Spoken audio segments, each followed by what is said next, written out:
from trajectory bias to spin bias, from spin bias to trajectory bias. And all your younger players who grew up, they did not know anything else other than a box groove or a square groove or spin mill. They used to hit that shot. They sat and waited for spin. All of a sudden, I give that same player wedges. I'll do two in particularly. I got two off man. It's funny. I was alluding to a little story earlier. I was talking to somebody else. I said, I'll tell it in the thing because I was going to take a little bit away. I didn't want to tell them. I want them to wait with anticipation.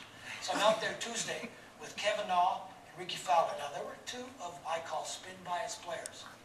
So Ricky hits one the second hole on North. He rips a drive. All of a sudden, it's in the rough at Torrey. You'll probably see it on TV. It's up. It's the highest I've ever seen it. In the North, he hits it, and all of a sudden, I catch him coming to the fairway. So I walk across to him, and we're looking for his ball. I say, hey, Volk, how you going? I said, good. He sits, and he's got about a 50-yard shot. Out of rough, I can't even see the ball. I say, hey, Rick, how you doing? Hey, perfect. There's no problem at all. I know exactly what to do. Watch this. Boom. As he's talking, boom, hits there about 10 feet.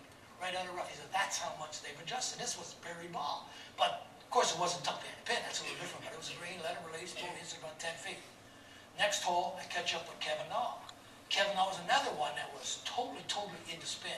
You know, he's another one, when he come up and hit, I give him a new condition of competition, he went, holy crow.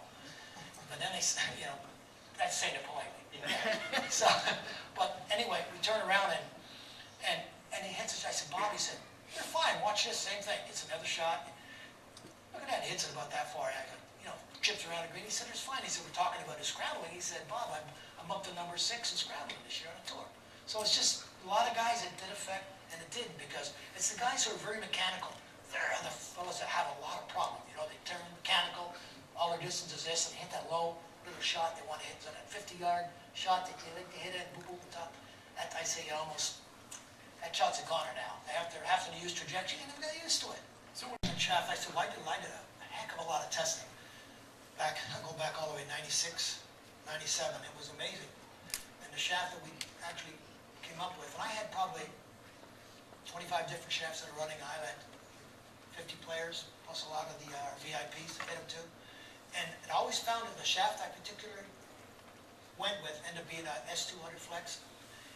And actually it's a sub-Flex S, and I found it was the best blend of control and firmness to stay with you. You'll hear me say it many times.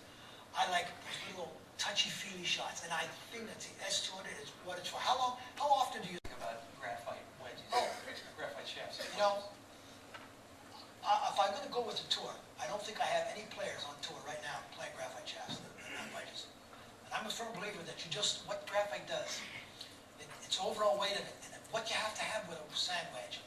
You're not worried about distance. To me, graphite is distance. Overall weight, swing a little quicker. Wedges you're not concerned about. You want trajectory, distance control, spin.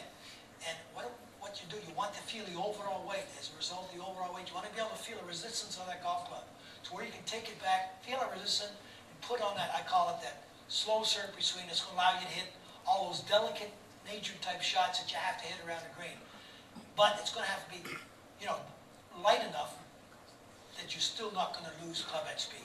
And that's basically what I've done. In graphite, I just feel you don't get that control and that feedback out of graphite shafts. There's very, what I call minimum effect. What a lie. It's more when you're doing around if you're doing loft. Loft is going to be more of a I call it an adjustment. Because remember, it's all, you're actually moving metal. So you just change the loft like this. So you turn around and you strengthen it like this. What happens to your bounce angle? You lose a degree. Same as you turn around, you make them weak, all of a sudden you add a degree. So you got to watch. That's directly proportional. Lie, it's not as big a detriment. What lie can help you, because you're going to start contacting more for, I would call it dispersion. You turn around and you're lie. If you just visualize what's going to happen, what happens with lie, the clubs all of a sudden, you get a certain line, all of a sudden, you turn around and you're used to what you normally play, and all of a sudden you get a club it's upright like that. What's going to happen? It's going left on you. You know, instead of right. So lie is very important for, particularly in wedges, very important for, you know, dispersion, for control.